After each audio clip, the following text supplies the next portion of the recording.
Hey guys, today we're going to talk about the differences between conventional and functional medicine. I get this question all the time, and folks are really interested in trying to understand what is it, how can I use it, what are some of the pitfalls that they may come across. So today we're going to try and answer some of these questions. I'm Dr. Tim with Optimized Wellness Center, and more specifically, we're going to go through the differences between conventional and functional medicine, some of the pillars of functional medicine, red flags that you might want to look out for, as well as there are some things that might be confusing for folks.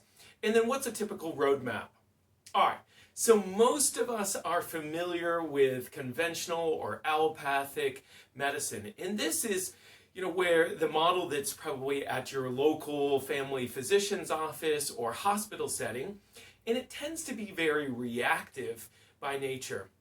And what I mean by this is, if you have a cough or a cut or some other kind of injury or calamity, you go there and seek care and treatment. The aim is to quickly arrive at a diagnosis, particularly critical for acute care settings. Now, this rapid diagnosis leads to rapid treatment and the lockdown of physiological processes so that they can restore that specific area of health. Now, in this model, health is the de facto state of an absence of disease. So, the World Health Organization defines health as a state of complete physical, mental, and social well-being, not merely the absence of disease or infirmity. And this definition has not changed for over 100 years. And doctors in this scenario, they are trained to suppress symptoms.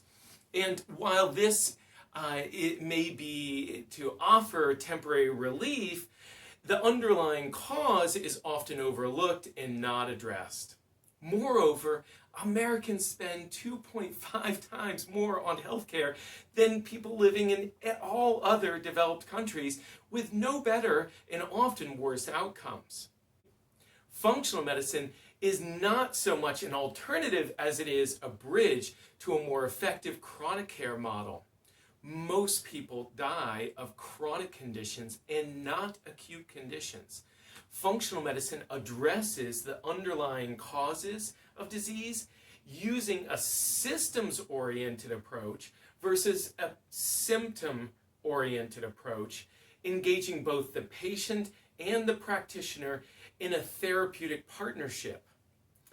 This looks at the whole person and the interactions among genetics, environmental, social, as well as lifestyle factors which may influence long-term health and complex chronic disease processes. Some other characteristics include searching for a dynamic balance among the internal and external body, mind, spirit, seeking to enhance vigorous physiology as well as positive vitality.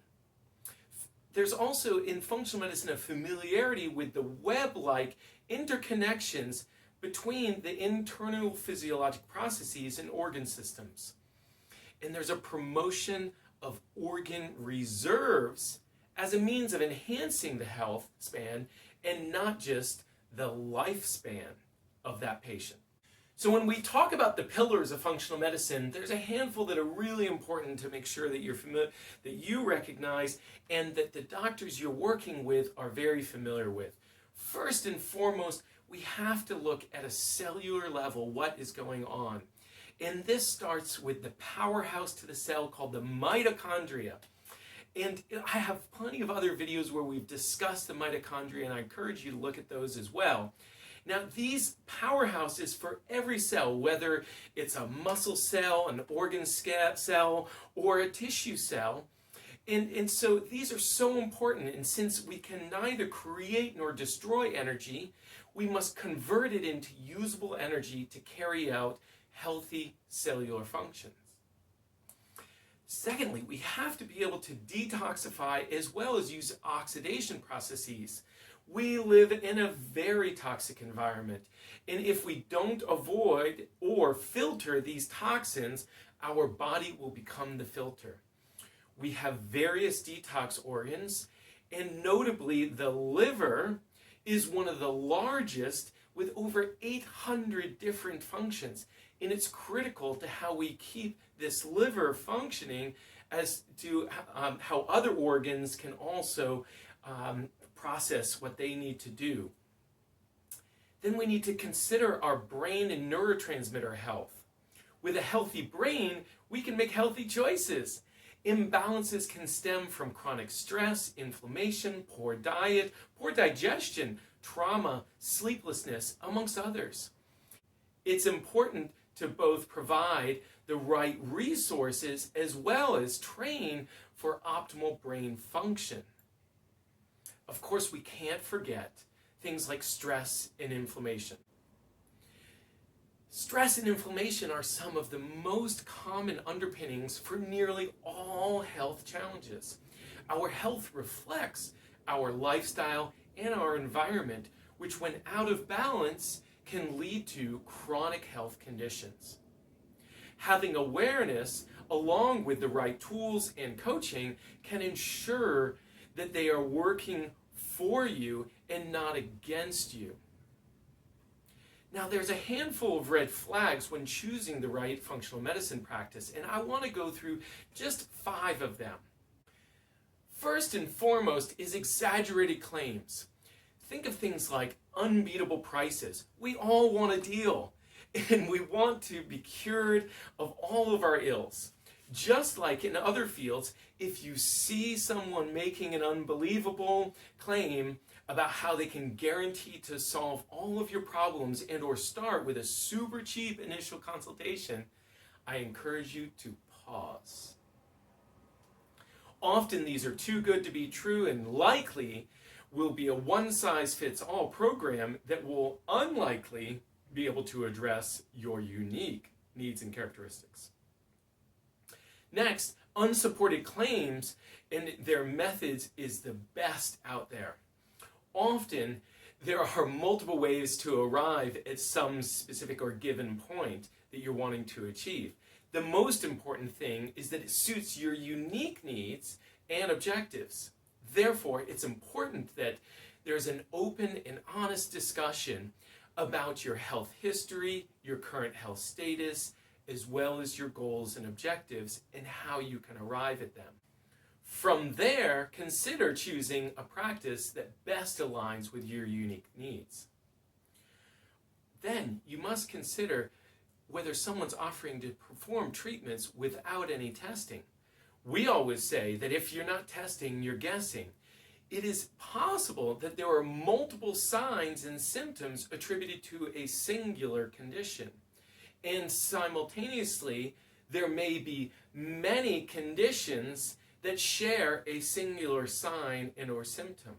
Therefore, it's important for any practice you choose to do a thorough history taking and use specific and diagnostic testing as well as tracking results and progress. This is the basis of root cause medicine. Sometimes folks say, well, I've already got a doctor. Well, I understand that, but it took a team to come into this life. And most of us have participated on teams, whether it's for work or for athletics. One's health is also a team effort. Each has its own specialty, and functional medicine is here to help you to achieve optimal function and not merely the absence of symptoms or disease. Some people want to wait until there's really a problem. And they often say, well, it's not really bothering me that much yet, or I have a high pain tolerance, or something of that nature. At this point, you will likely need emergency assistance. But what if we could identify the imbalances before then? It is advised to see a dentist a couple times a year for preventative measures, not just once you have a major problem. Well, the same is true here in functional medicine. Other folks want to hold out for the cheapest price and or a provider who's in their insurance network. Well, more often than not, these cheap prices don't include all of the services that are necessary to make a lasting improvement, and there may be hidden costs later on. Finding the right provider will ultimately save you time and money. This is an investment in yourself and your family. Some of the things that are confusing is often people say, well, I left the doctor's office more confused with random knowledge or information, or it seemed nebulous to me, and something was unpredictable. Well, there are answers and we have solutions. You don't have to live in a shroud of mystery each time you leave the doctor's office with more questions than you came in with. If you are not testing, you're guessing.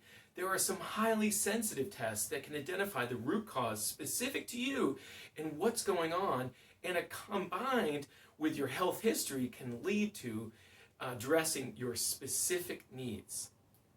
It's never just one thing. All roads lead to Rome.